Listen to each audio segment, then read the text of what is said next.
ভালোবাসা বৃদ্ধির জন্য একটি কার্যকরী পরীক্ষিত শক্তিশালী কোরআন কারীমের একটি ওজিফা। কোরআন কারীমের ওজিফা শ্রেষ্ঠ ওজিফা। কোরআন কারীমের আমল কখনো বিফলে যায় না। শুধু আমাদেরকে বিশ্বাস রাখতে হবে। প্রিয়দিনী মা ও বোনেরা, যদি কষ্ট করে আমি গুনাহগার যে নিয়ম বলবো সে নিয়মে যদি এই ওজিফাটি আদায় করতে পারেন, আপনার স্বামীর দিকে তাকিয়ে তাকিয়ে ইনশাআল্লাহ আপনার স্বামী আপনাকে পাগলের মতো ভালোবাসবে। আপনার স্বামী আপনাকে ভরণ পোষণ ঠিক মতো দিবে। আপনার স্বামী আপনাকে মারধর করবে না। আপনার স্বামী পরকীয়া করে আর পরকীয়া করবে না। আল্লাহ রাব্বুল আলামিন তাকে হেদায়েত দান করবেন। প্রিয়দিনী মা ও বোনেরা, তো আজকের এই গুরুত্বপূর্ণ ওজিফাটি যদি আপনি শিখতে চান, জানতে চান, তাহলে আজকের এই ভিডিওটি শুরু থেকে শেষ পর্যন্ত মনোযোগ সহকারে শুনতে হবে। তাহলে আপনি ওজিফাটি সঠিকভাবে জানতে পারবেন, সঠিকভাবে এই ওজিফাটি আদায় করতে পারবেন, আর আপনার স্বামী আপনাকে পাগলের মতো ভালোবাসবে। এই আমলটি আপনাকে 3 দিন করতে হবে। 3 দিন পরে আপনি নিশ্চয়ই ফলাফল দেখে অবাক হয়ে যাবেন। আবার অনেক স্বামী আছে ভালো, সৎ, নামাজি, কিন্তু তার স্ত্রী খারাপ। স্ত্রী ঠিকমতো নামাজ পড়ে না, স্ত্রী তার বাধ্য নয়, তার অবাধ্য হয়ে গেছে।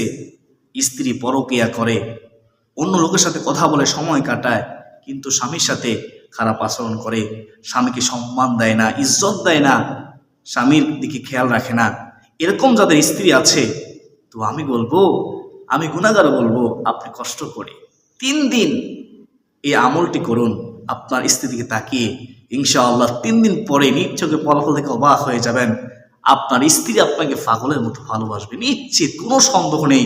কারণ এটি হচ্ছে কোরআন কারীমের ওজিফা, শ্রেষ্ঠ ওজিফা, পরীক্ষিত একটি ওজিফা। প্রিয় দিনী ভাই, আমি আপনাকে বলবো, আপনি যখন আমলটি কোন বিশ্বাসে করবেন, দেখবেন আপনার স্ত্রী আপনাকে ছাড়া কিছুই বুঝবে না। আপনার কথা শুনবে, আপনি যা বলবেন তাই করবে। ইনশাআল্লাহ সে আপনাকে সম্মান দিবে, আপনার সাথে আর খারাপ আচরণ করবে না।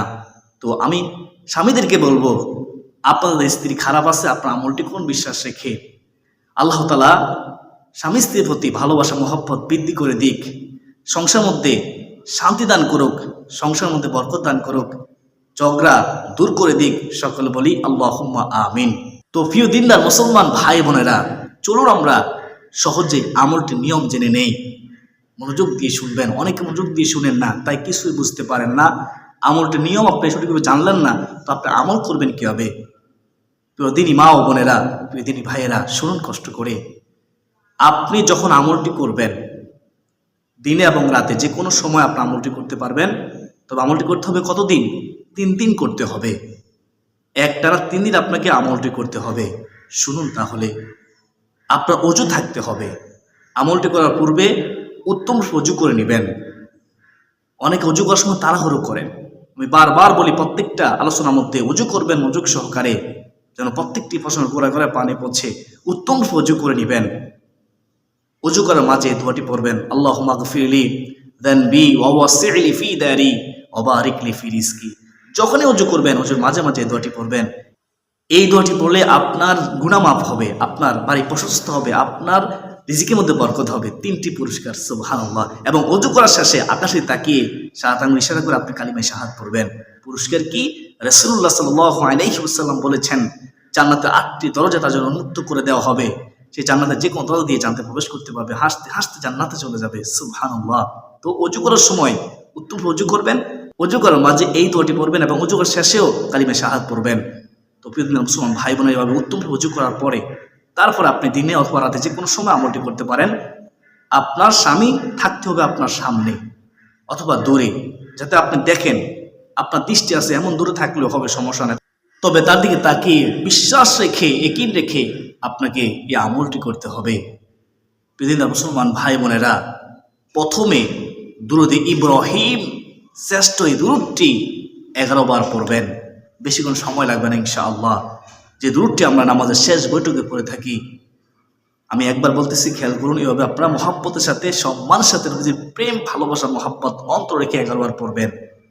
আল্লাহুম্মা সাল্লি আলা মুহাম্মাদিন ওয়া আলা আলি মুহাম্মাদ কামা সাল্লাইতা আলা ইব্রাহিম ওয়া আলা আলি ইব্রাহিম ইন্নাকা হামিদুম মাজিদ। আল্লাহুম্মা বারিক আলা মুহাম্মাদিন ওয়া আলা আলি মুহাম্মাদ কামা বারাকতা আলা ইব্রাহিম ওয়া আলা আলি ইব্রাহিম ইন্নাকা হামিদুম মাজিদ। এ হচ্ছে দুরূদ ইব্রাহিম, শ্রেষ্ঠ দুরূদ। এই দুরূদ শরীফ পড়বেন মুহাব্বতের সাথে। মনে রাখবেন দুরূদ শরীফ না পড়লে আপনার আমল কবুল হবে না, ঝুলন্ত অবস্থা থাকবে, এমনটা হাদিসের মধ্যে এসেছে। প্রিয়দিনদার মুসলমান ভাই বোনেরা, এভাবে দুরূদ ইব্রাহিম 11 বার পড়ার পরে তারপরে আপনারা সূরা তোহার 39 নম্বর আয়াতের এই অংশটি আপনারা 11 বার পড়বেন। ওয়া আলকাইতু আলাইকা মাহাব্বাতাম মিন্নি। যখন প্রথমবার বলবেন তখন বিসমিল্লাহ সহকারে বলবেন, তারপর আর বিসমিল্লাহ বলতে হবে না। আবার বলতেছি, বিসমিল্লাহির রহমানির রহিম, ওয়া আলকাইতু আলাইকা মাহাব্বাতাম মিন্নি। এতটুকুই সহজ, তাই না? অনেকে মনে করে কঠিন, আপনি কয়েকবার শুনলে পারবেন ইনশাআল্লাহ। বিসমিল্লাহির রহমানির রহিম, ওয়া আলকাইতু আলাইকা মাহাব্বাতাম মিন্নি, মাহাব্বাতাম মিন্নি, ওয়া আলকাইতু আলাইকা মাহাব্বাতাম মিন্নি, ওয়া আলকাইতু আলাইকা মাহাব্বাতাম মিন্নি, ওয়া আলকাইতু আলাইকা মাহাব্বাতাম মিন্নি, ওয়া আলকাইতু আলাইকা মাহাব্বাতাম মিন্নি, ওয়া আলকাইতু আলাইকা মাহাব্বাতাম মিন্নি। এই আয়াতের অংশটি যখন পড়বেন আপনি আপনার সামনের দিকে তাকিয়ে পড়বেন, আপনাকে তাকিয়ে পড়তে হবে দোয়াটি। প্রিয়দিনদার মুসলমান ভাই বোনেরা, বিশ্বাস রেখে এই আয়াতের অংশটি পড়বেন ইনশাআল্লাহ। অবশ্যই আপনি যার দিকে তাকিয়ে পড়বেন সে আপনাকে পাগলের মতো ভালোবাসবে, সে আপনাকে মহাব্বত করবে, তার অন্তর মধ্যে আপনার প্রতি ভালোবাসা মহাব্বত আল্লাহ রাব্বুল আলামিন এই কোরআনের বরকতে বৃদ্ধি করে দিবেন ইনশাআল্লাহ। তো প্রিয় দিনদার মুসলমান ভাই বোনেরা, প্রথমে কি পড়বেন? প্রথমে আপনাকে ওযুর সাথে 11 বার দুরূদ ইব্রাহিম পড়তে হবে। তারপরে ওয়া আলকাইতু আলাইকা মাহাব্বাতাম মিন্নি, এই সূরা তোহা 29 নম্বর আয়াতের অংশটি 11 বার পড়তে হবে, তার চেহারা দিকে তাকিয়ে অথবা তার দিকে তাকিয়ে। তারপরে সর্বশেষ আবারও দুরূদ ইব্রাহিম 11 বার পড়বেন, মুহাব্বতের সাথে পড়বেন, নবীজি প্রেম ভালোবাসা মহব্বত অন্তর রেখে পড়বেন ইনশাআল্লাহ আজ্জা ওয়া জাল্লাহ। এই নিয়মে যদি আপনি 3 দিন দিনে অথবা রাতে যে কোনো সময়ে এই আমলটি করতে পারেন, তার চেহারা দিকে তাকিয়ে তার দিকে তাকিয়ে ইনশাআল্লাহ তার অন্তরে আল্লাহ রাব্বুল আলামিন আপনার প্রতি মহব্বত ভালোবাসা বৃদ্ধি করে দিবে, সে আপনাকে ভালোবাসবে। আশা করি সকলেই এই ওজিফাটি নিয়ম বুঝতে পেরেছেন। এখন একটু কষ্ট করে শুনুন। যদি আপনি চান আপনার এই ওজিফা কবুল হোক, আপনার আমল কবুল হোক, তাহলে আপনাকে হারাম থেকে বেঁচে থাকতে হবে। অনেকে হারাম খাচ্ছেন, অনেকে আফসোস করতেছেন, অভিযোগ করতেছেন এই আমল মিথ্যা, এটি বানোয়াট, এটি সত্য নয়, কিন্তু আপনি হারাম খাচ্ছেন, হারাম খেয়ে আমলটি করতেছেন।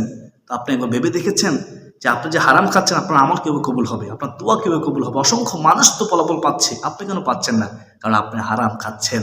হালাল খাদ্য গ্রহণ করতে হবে, হারাম থেকে বেঁচে থাকতে হবে, তাহলে আমল করলে, ওজিফা করলে ফলাফল পাবেন নিশ্চিত, কোনো সন্দেহ নেই। আপনি যে আমলে করুন না কেন, দিনদার মুসলমান ভাই বোনেরা, তাহলে আশা করি আপনারা বুঝতে পেরেছেন আপনাকে হালাল খাদ্য খেতেই হবে, হারাম থেকে বেঁচে থাকতে হবে, সুদ থেকে বেঁচে থাকতে হবে, ঘুষ থেকে বেঁচে থাকতে হবে, অপরের হক নষ্ট করা থেকে বেঁচে থাকতে হবে, তাহলে আমল কার্যকরী হবে, আমলের মাধ্যমে ফলাফল পাবেন ইনশাআল্লাহ। আল্লাহ তাআলা আমাকে আপনাকে আমাদের সবাইকে হারাম থেকে বেঁচে থাকার তৌফিক দান করুন, হালাল খাদ্য গ্রহণ করার তৌফিক দান করুন, বিশেষ করে 5 ওয়াক্ত নামাজের হেফাজত করবেন। এই জবান দিয়ে গালমন্দ করবেন না, তাহলে জবানের বরকত কমে যায়। এই জবান দিয়ে গীবত করবেন না, তাহলে জবানের বরকত কমে যায়। এই জবান দিয়ে আপনি মিথ্যা কথা বলবেন না, তাহলে এই জবানের বরকত কমে যায়। আশা করি সকলে বুঝতে পেরেছেন এই জবানের পবিত্রতা আপনাকে রক্ষা করতেই হবে।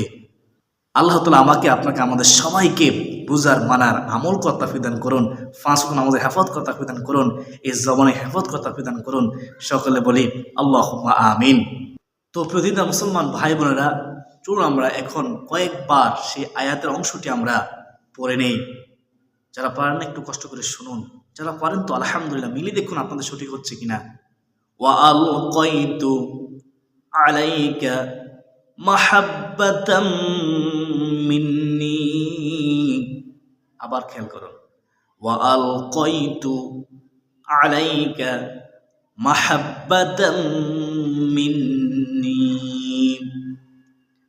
ওয়া আলকাইতু আলাইকা মাহাব্বাতাম মিন্নি, ওয়া আলকাইতু আলাইকা মাহাব্বাতাম মিন্নি।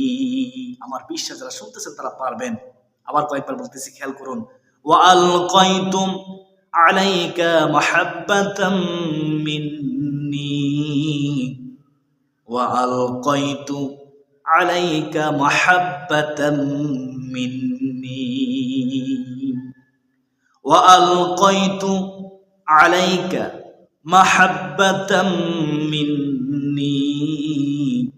প্রিয় মুসলমান ভাই বোনেরা, এই আয়াতটি শিখে নেবেন। এভাবে আমি যে বলেছি সেভাবে আপনারা আমলটি করবেন, ইনশাআল্লাহ ফলাফল পাবেন।